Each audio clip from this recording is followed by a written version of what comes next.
Oh, I'm like halfway to my water. Want me to get you another one? No, you're I'm just messing. Thank you, though. I'm telling you, man, you need a Camelback. I do. Just strap it on and... I do end up drinking a lot of liquid throughout the day. Yeah. Because we do Starbucks in the morning and get that big old strawberry refresher. Yeah. And then Powerade and water, and I go to the bathroom about 12 times.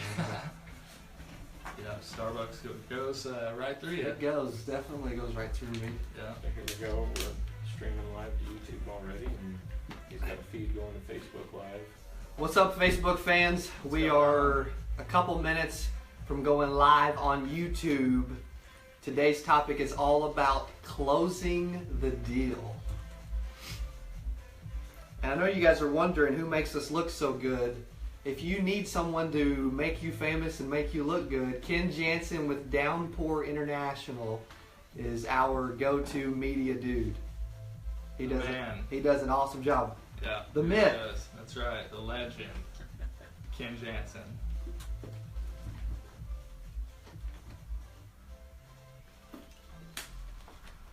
All right.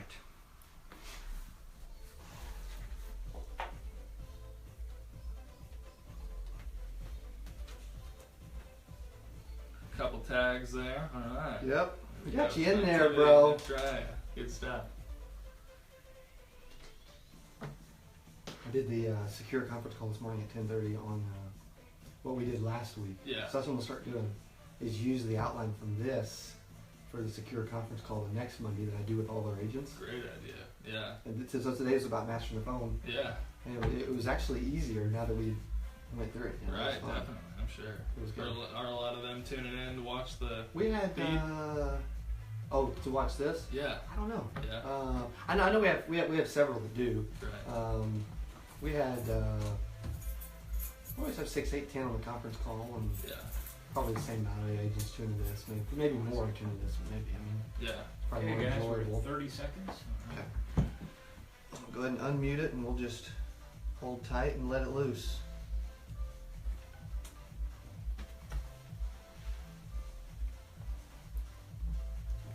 Some great stuff today. For sure. Okay, we're at 10. Ready in 5, 4, 3. What is up, YouTube and Facebook world? This is Cody Askins. And I'm Will Frazier. This is the main event every Monday at 3 o'clock p.m. Central Standard Time. This is where we want you in your seats watching the show. Today is all about closing the deal. Something you have to do. Absolutely. For whatever reason, and I learned this starting out. I used to listen to Brian Tracy audiobooks just like clockwork. Every time I got in a car, I turned it into like a mobile academy, mobile university for sales. And it's amazing how many people aren't even asking for the order. Right, I know it. It's a big fear. Some people will do the prospecting, they get all the way through the presentation, and then they're like, all right, well. Is it that they, and I think we can diagnose it a little bit. There's multiple reasons. They either get scared. Right. Or they're just afraid of rejection. Yeah. But what most salespeople don't realize is you're going to get rejection if you don't try to avoid rejection. Right. Right? I mean, that ought to go in a book somewhere. I know it. Note that down. That's right. It's good stuff. That's how I always like to present, is kind of in a manner that you are answering a lot of the things that you know could potentially become rejection or objections along the way, and account for those early. Which is something we're going to dive into here, which is a phenomenal point, is that you've got to always be closing. Right. You've got to understand what the objections are and overcome those along the way, so that when you get to the end and it is time to seal the deal, get them to sign on the line which is dotted, as they say, right, it's easier. Exactly. It just is. If you've built value in the right ways, if you've done the things we're going to talk about, when you get to the close and you ask assumptively, and you're confident they're going to do it, and you're enthusiastic and you're jacked up, it's just easier. It is. You're going to get the result you want. Exactly. Which is why we're doing this today. If you're not getting the results you want when you're out in the field, when you're on the phone, let's fix that problem, baby. Let's get you those results. Definitely. Let's do it. All right, so the first thing we're going to jump into is the 4 different traits that you need to establish at the beginning of your sales process to get you going, to get you rolling, to get you to where closing deals is easy, and then missing deals is a thing of the past. So those 4 traits, the first one is enthusiasm. Jack that enthusiasm up. It's got to be so strong. Cody's got this one dialed. That they can feel it through the camera, baby. It's got to be like so contagious that they're smiling and that eventually they're just going to sell you, right? Dude, I got to be on board. I got to be with you. You're so awesome. You're so contagious that I think I just might as well buy from you. Yeah. Exactly. I mean, that's a big part of it. You've got to be enthusiastic. People buy from people that they like, and they buy from people that they're interested in. If you're interesting, that makes the process a whole lot easier. Be interesting. Definitely. Yeah. When you're interesting, they find you interested. And then you become interested even more. And you close deals, which is all we're talking about. All right, so enthusiasm. Get it up. Jack it up. If you're at an 8, make it a 10. If you're at a 1, start over.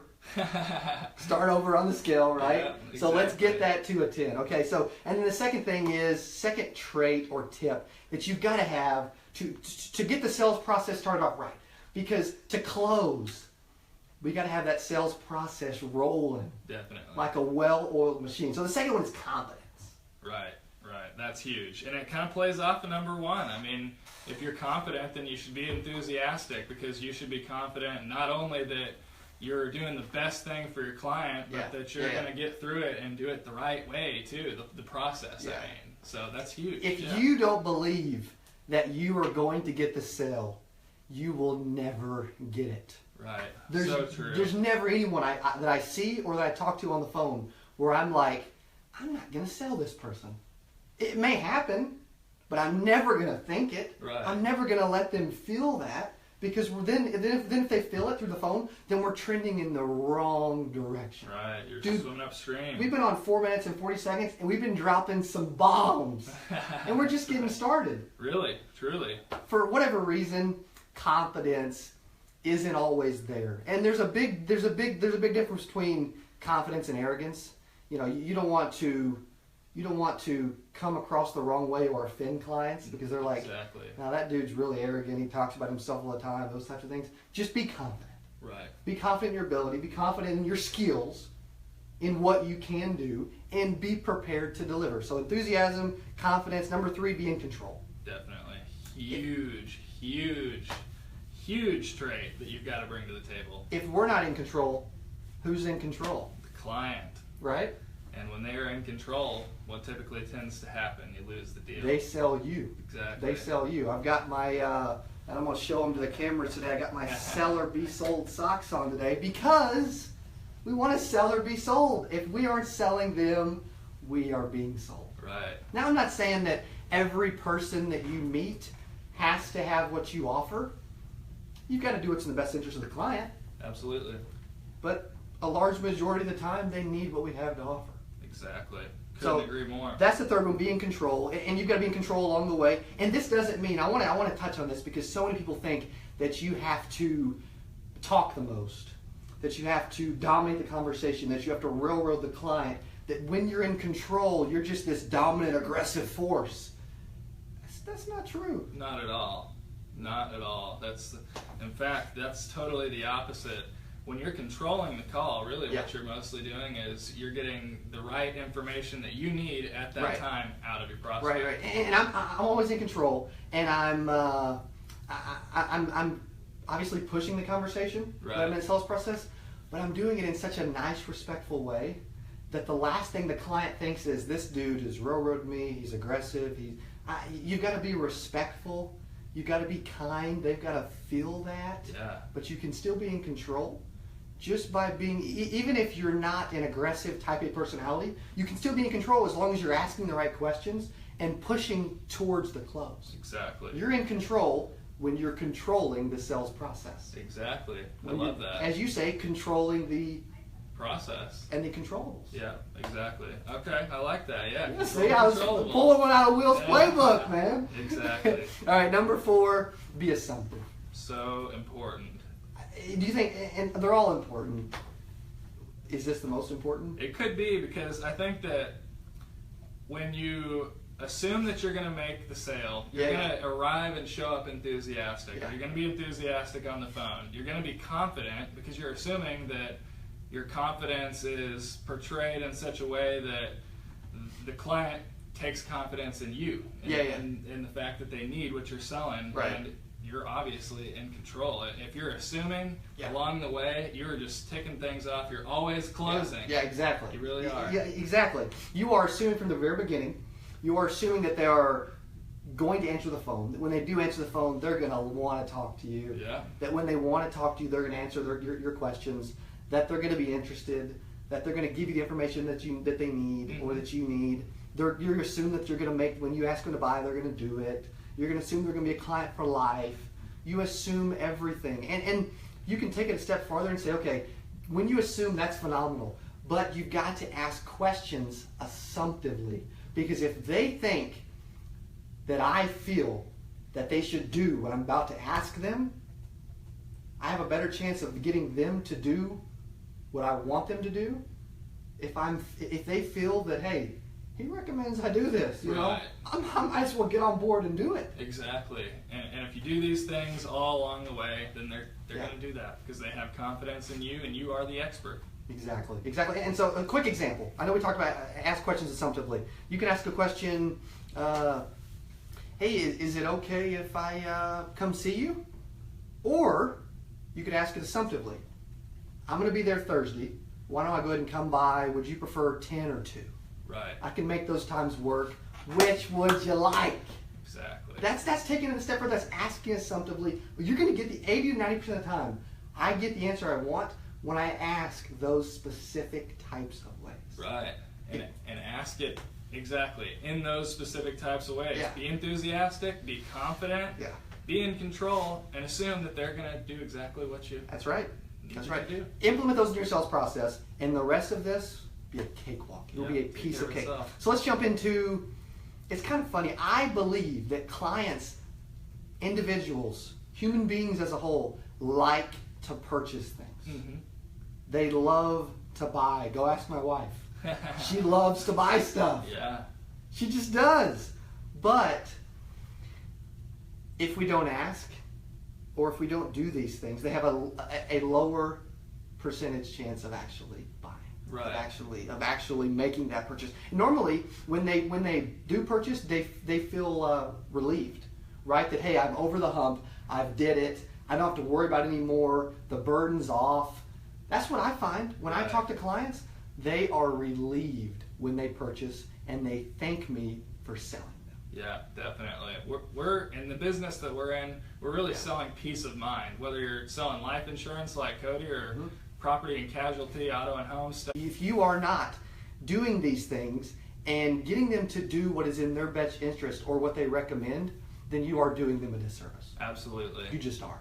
You don't want to be that guy that comes in to help a person out that needs the help, that needs the product or the service that you're selling, and you don't do a good enough job, or they don't like you because you're not confident, you're not enthusiastic, they can tell that you really don't even like the product, and you blow them out of buying something that they really needed. That is a huge disservice. And most people, a lot of people don't necessarily believe this, and there will be individuals in your life that will say, you know what, you tried, buddy. You can't win them all. Well, maybe we can't, but I'm sure as heck gonna think I can. Yeah, right. You've got to show up to the plate thinking you're gonna hit it out of the park every time. That's a big part of it. Exactly. That's that sales mentality, that positive mental attitude. When I get off the phone or out of an appointment and back in my car, I'm thinking, okay, if I did not make a sale,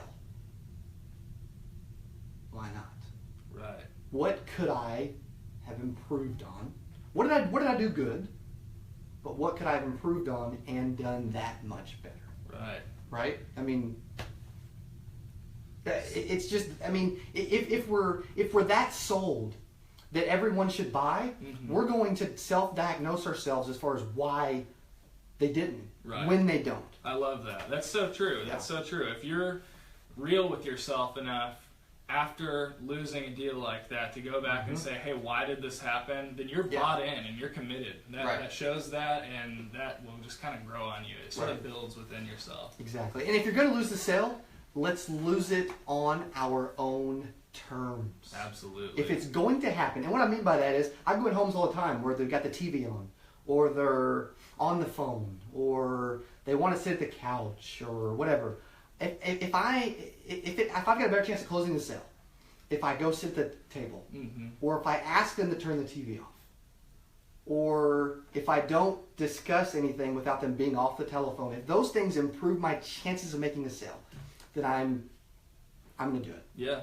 I'm going to lose the sale on my own terms. Right. Because if my chances improve by getting them to turn off the TV, I'm going to do it. Yeah. I am going to take that step. Right? I mean, you just have to. Absolutely. You really, really do. That's confident, too. Yeah. I mean, that says, hey, you need what I'm about to talk to you about, so give me your full, undivided attention. I love that. Exactly. That's awesome. Well, one thing that we believe in the sales, we're talking about sales process, we're talking about closing. If there's no value, or if you haven't built the value up big enough, there will be no final close. Right. It has to be there. The value, and what's funny is you're building value the entire time. You're building value throughout the entire conversation. Yeah. The entire sales process, you are building value. Because when you get to that point where you're like, you need to, this is what we came for. Right. I think you would agree that you need it, you want it, and you can afford it. So let's see if we can get you approved. When you get to that point, they're going to do it. Yeah. They're going to do it if the value is there and you've took these steps along the way. You've asked assumptive questions. You've assumed they should do it. You're enthusiastic. You're confident. You're in control. If you've built the value in it and you've answered their objections along the way, when you get to that final point, they are going to do it. Absolutely. They will make the decision that you want them to make. Right. They will. That's so important. You've got to make sure that the belief is there, and that you built the value along the way, and now that they've got a reason to pull the trigger on it. Right. Well, one thing that I always kind of think is, how can I get them to say yes? Yeah. How can I get them on my side of the fence, or how can I get on their side of the fence? Either way. Right. But how do we roll so that we get that agreement, so that we get them to say yes? I would say, the biggest thing is always be closing along the way. You need to be asking the right questions, and like you said, gain agreement along the way. Exactly. Perfect point. Okay, because when we do our telesales, or we're out in the field, in the early fact-finding stage, I'm asking them who they want their beneficiary to be. Yep. I'm not asking if they want a beneficiary, or if they have one, right, or if they're going to buy. Who do you want your beneficiary to be, or who will your beneficiary be? Right. Plant that seed. Plant the seed, exactly. Also, I'll ask, are you going to be paying with a checking or savings account today? I just met them 10 minutes ago. Right. But I'm preparing for that, so that when the time comes, they already know that, hey, I've already given him enough information that he knows that I'm going to buy. I mean, he knows I need it. He knows I want it. And then another question is, hey, what are you comfortable spending on a monthly basis? What are you comfortable spending every single month to make sure that these things are covered? That you are happy. Yeah, so important. I love that. That's a question that I don't see a lot of agents really asking, and I think that sometimes that's just because they want to get a sale at any cost. Yeah. It's a desperation thing, but that's a great tactic right there. Right. Be asking for the budget along the way. If you don't, when you get to that point, it's like, okay, well, I can't afford it. That doesn't come up with me because I already know what they can afford. Yeah. When I get to that point, it's so much easier to get a yes. Right. Because I know what they want, I know what they need, I know what they can afford. I'm eliminating objections, so when we get to the final close and we assume that they're going to do it, they do it. Yeah. And that's why Cody's so successful. That's why he always I mean, what would you say that you close out of a percentage basis? Probably 80-90%. Yeah, and would you say that it's probably... How much do you think that you would close if you did everything that you do the same, but you didn't ask for the business at the end? You just expected them to pull out the pen and sign and... Probably anywhere from 30 to 50%. Wow. Because I've laid the framework, which is okay, but there would be a massive difference. That 80 would drop to 40. We'll just call it that. Right. Because I did not ask. Yeah.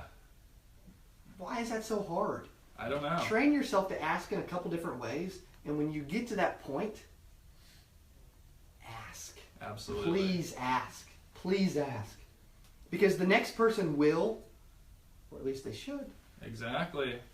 Exactly. They really should. I mean, and it's crazy too, because we've got some stats here. One of them that really stuck out to me: 63% of all sales appointments end without the salesperson asking directly for the order. That's crazy. 2/3. We can just round it and call it 2/3. Right. Of all sales appointments, whether it's sales interviews, meetings, end without someone asking the other one to purchase. You must not be sold on your product. Right. You must not be serious. You must not want to make the sale. If that's happening to 2/3 of the salespeople that run appointments or interviews, I will not ever, and I said this a long time ago and it's been true, I won't ever run another sales appointment, sales process, sales presentation, interview, meeting, appointment, what have you, where I do not ask for the business. Yeah, definitely. It's crazy too, and Cody really honed my skill on this, but a lot since I've kind of come under his mentorship and started learning from Cody. I have had certain interactions, I know you probably know which ones I'm talking about, but where I'm talking with the prospect, they really don't seem that interested, or they seem like they're kind of interested, but they're just like having a conversation with me. And really, it gets to a point where out of nowhere, I'm kind of like, all right, well, do you want to go ahead and put this on a Visa, MasterCard? I think that kind of goes back to what you said about if you're going to lose the sale, lose it on your own terms. Don't lose it after you've wasted a bunch of time having a conversation with somebody who's not qualified. Just ask. Just see if you can. If it doesn't seem like you're going to get the business, ask for the business, point blank. And that's a phenomenal point, because there's been several times where I'm like, oh, this hasn't went as well as I would have liked for it to win. Yep, exactly. But I ask anyway, and I get the business. Right. Even the appointments that I haven't ran perfectly, or that we just didn't gel, or that didn't go how I thought it would go, if you still ask, you're still taking a swing of the bat. You're still giving yourself a chance. Right, right. I would almost go as far as saying that that's like what separates good salespeople from great salespeople, is that small percentage of on-the-fence prospects that you were able to tip just because you did that one little extra thing. You asked when you didn't think you were going to get it, and the other guy, he just packed his stuff up and said, all right, well, I'll give you a call in a week and see what you think after you talk to your kids, and you know, it just, you lose out on a lot. Why do they do that? I don't know. I think that probably it's because they know that they didn't do their job, they didn't prepare, they didn't build the value, and they don't deserve to ask. If you've done your job, you deserve to ask for the business. You deserve to get the business. Yeah, 100%. And you can feel it. If you've done your job, if everything's went how you planned, if the sales process is on point, you definitely deserve it. Yeah, exactly. Without a doubt. All right, so let's go ahead and run through a few more. These are actual stats that we got from an article with Zig Ziglar. It's a Selling Power magazine. It's how closing attitudes influence our closing ratio. Yep. How closing attitudes will influence our closing ratio. This is some stats and some facts. They were interviewing Zig Ziglar. So 63, as you said, 63% of all sales appointments end without someone asking. That's absurd. 46% of salespeople ask for the business one time. 24% ask for the order twice. 14% ask for the order 3 times. 12% give up on the 4th attempt. but that, and this is an old statistic at 60%, now it's 80%, that 80% of all sales are made at least after the 5th closing attempt. Mm-hmm. Whether it's a follow-up or whether it's asking multiple times on the initial call, either way, that's where you've closed a half a dozen times along the way. Yep. That when you get to the time where it's time for them to say yes, it's easier for them to say yes. They can't come up with an objection to give you when you assume and you just take their order. Right. They can't come up with anything. They're at a loss for words because you've done such a good job along the way that those objections do not exist. Exactly. That's how I like to sell. That's how you roll, Will. Exactly. I try and present in such a way, and it took a lot of time and a lot of trial and error and learning what works and what doesn't work, what comes up at the end when you ask for the business and they weren't ready for you to ask for the business. But over time, you should really get a feel for what you touch on well, what you don't touch on so well, and make sure that you click off all your points and explain them. Ask for some reassurance along the way. Say, hey, am I making sense to you? Does that make sense to you? Because at the end, they can't say, well, I know I told you back then that made perfect sense to me, but now I've decided that that's too much. That won't happen. Exactly. I love some reassurance. Hey, would you agree with that? Yeah. Are we on the same page? Yeah, definitely. I know you love that, right? Right. You're getting that reassurance. Yeah, exactly. I mean, you just are. Okay, so, and then what's really cool is they asked Zig Ziglar, what is the most important attitude style? Mm-hmm. Or the most important attitude that you should have? And he said the attitude of expectancy, which is that you expect to make the sale. Definitely. That was the most important attitude when it comes to closing. And that goes right along with assumptive selling and assumptive closing. Mm-hmm. If you don't expect it, it will not happen. Yeah, so true. We see it all the time. I mean, that's the same reason that in a business like this, and there's tons of other ones out there, you go to the car business, the mortgage business, whatever, you'll come to find that sometimes the green pea, the guy that's brand new, who's still drinking the Kool-Aid and is so bought in that he knows that what the result's going to be, will challenge for the top of the leaderboard with the veterans that have got it too ingrained in their mind. They've decided, oh, this prospect kind of they're kind of going that direction of that one I lost, so they overthink things, and they don't bring the same level of enthusiasm, confidence, control, and assumption to every business dealing that they have. Exactly. And you have to. You absolutely have to. So one thing I did want to touch on, we talked about something that I will not ever budge on is, what are you comfortable spending each month? Mm-hmm. I would say about half of the people I ask that question to will avoid the question. Huh. They'll say, you know what, I'd rather not say, or I don't know, or hey, I'm not really sure, I haven't done my budget. They know the answer to that question. They've got a number in mind, and so I'll say, you know what, they say, well, I don't know. Well, just hypothetically, I know you've got a number that makes sense, that you know you're comfortable spending. I know you know what it is. What is that number? Love that. You have to get them to answer your questions, because if I'm not getting a yes to these or the answers I need to these questions, when I get to the final close, I will not make the sale because I didn't get them to buy along the way. Yeah. But if I get answer these questions, it's so much easier when we get to the end to get them to do it. Yeah, that's awesome. I love that so much because it's almost like you kind of rephrased what you asked the first time. Yeah. But you asked it in such a way that, like we talked about, is so point blank that they didn't have time to come up with some canned response about how, oh, I don't really know what I can afford. That's easy because they expected you to ask them, okay, well, what's your budget? And they expected to tell you already from the get-go, he's a sales guy, I don't want to get sold, I would rather buy something on my own terms, so I'm just going to tell him I don't really know. Cody, a guy like him who knows he's going to get the sale and is going to continue to take control of it even when they're trying to take it away from you, asks in such a way that it hits them out of nowhere, and they don't have time to say, exactly, oh, well, hypothetically, wow, I guess, they just tell you what they were thinking. Exactly. That's why when I'm overcoming objections with my agree, answer, then ask, that's why I finish with the ask. Yeah.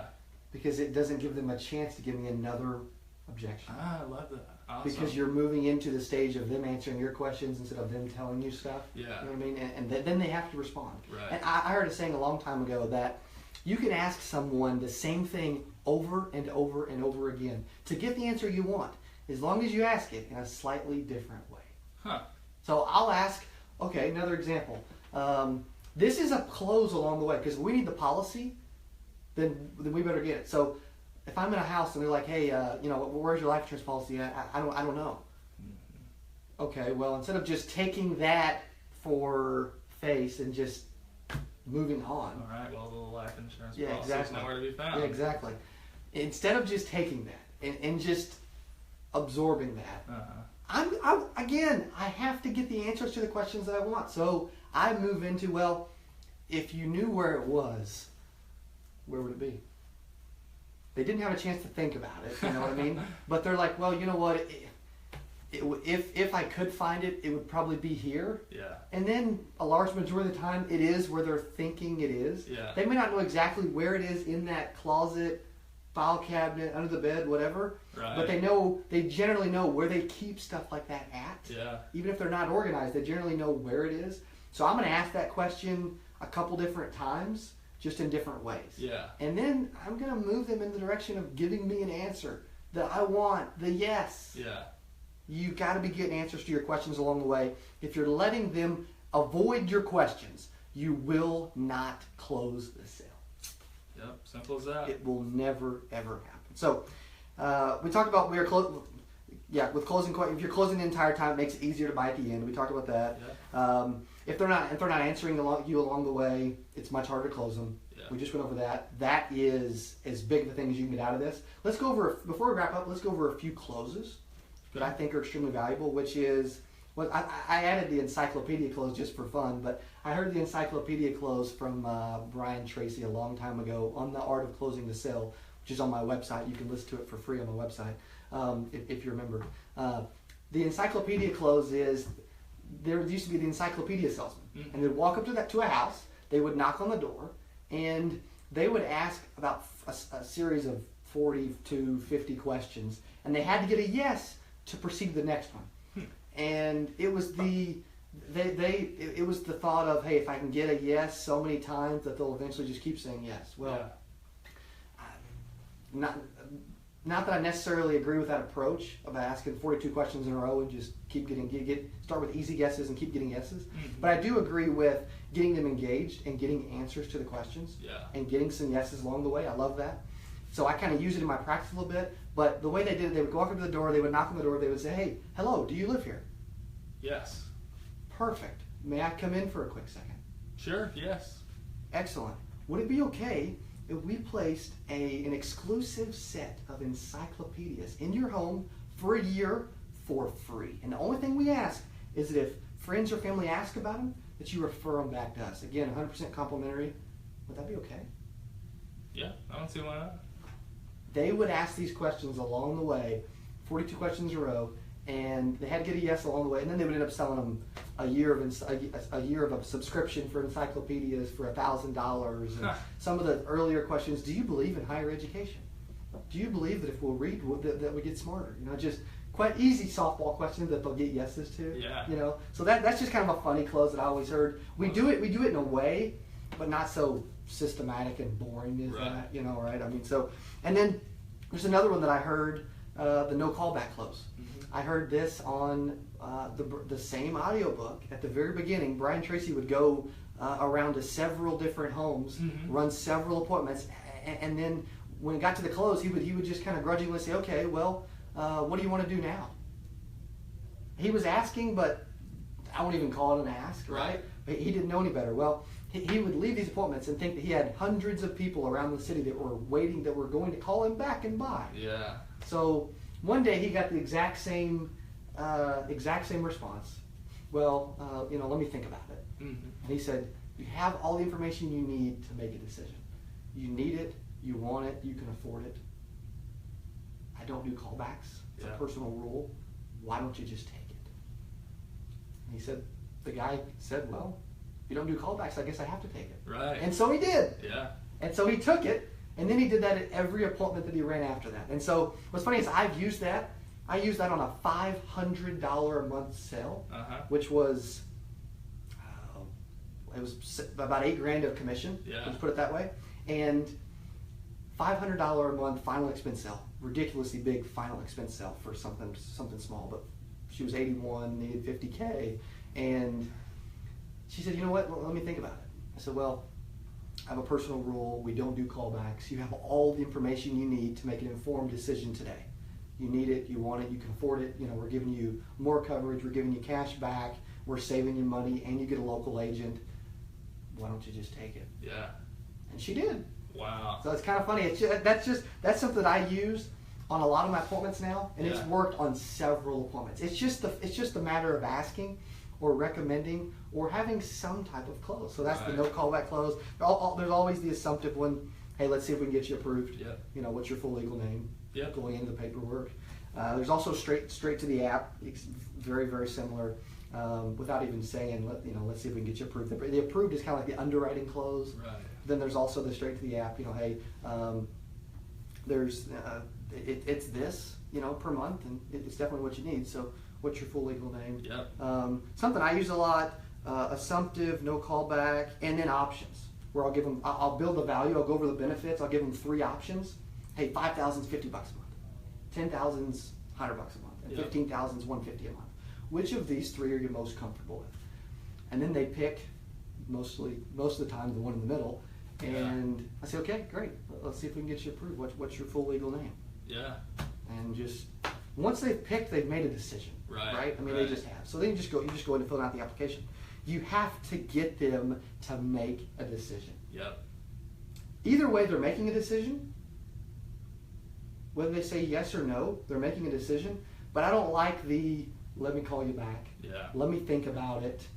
It doesn't happen. In our business, no one calls me back. Exactly. That's something that I think is super important to go a little deeper into, because a lot of people would say, they would pose the argument, well, I don't want to say I don't do callbacks, because what if that doesn't work for them, and then they were going to call me back. And the truth of the matter is, lose the sale on your own terms. Like Cody says, lose it on your own terms. Lose it because you went for it, not because you said, all right, sounds good, I can't wait to hear from you on Friday, and you don't ever hear from them on Friday. They do not buy when they do that. Right, exactly. 99% of the time, and it's probably higher with the amount of appointments I've ran, they do not call you back. Yeah. They do not buy. So I'm going to get a yes or a no while I'm in front of them. Yeah.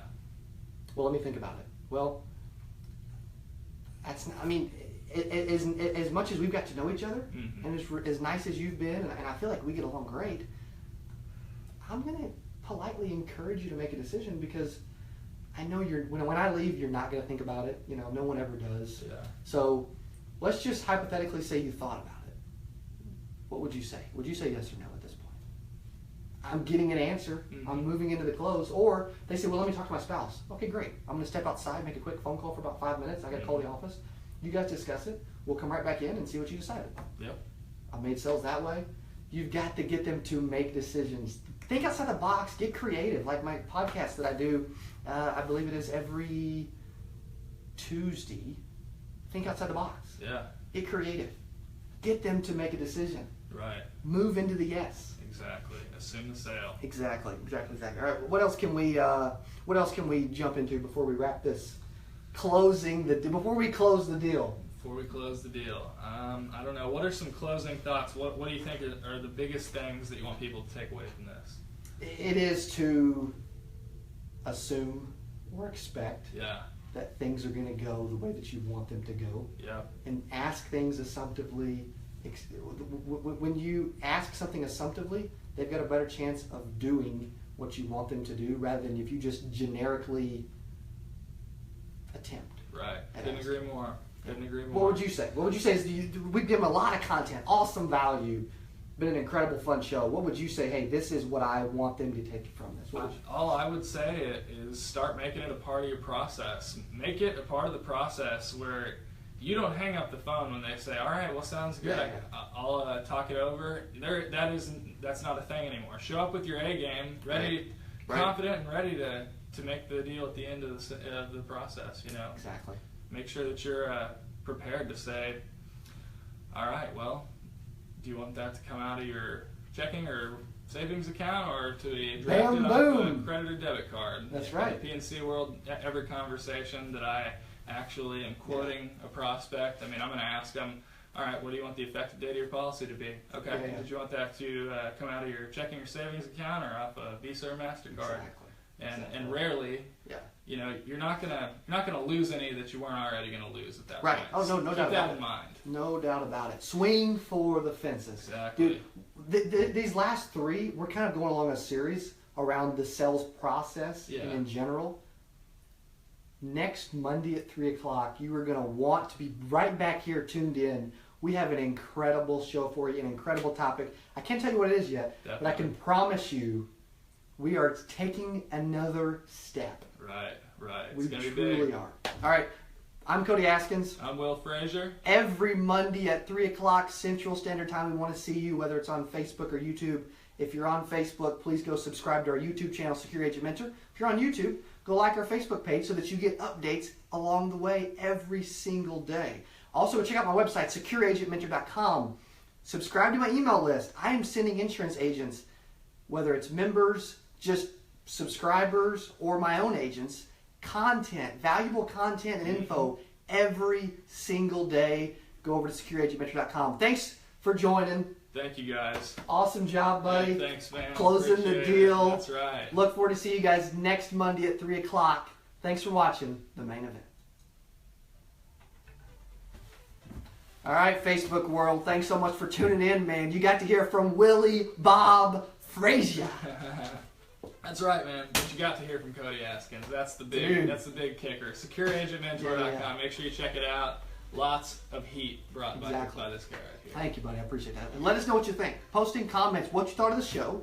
Give us future topics, man. We want to always know, what can we improve on? What can we do better? That's right. What can next week's episode be about? Whatever it is, we are here to help you along the way. So thanks so much for being on Facebook. Thanks for watching The Main Event every Monday at 3 o'clock Central Standard Time. Let's close the deal. It's a wrap. That's right. Thanks, buddy.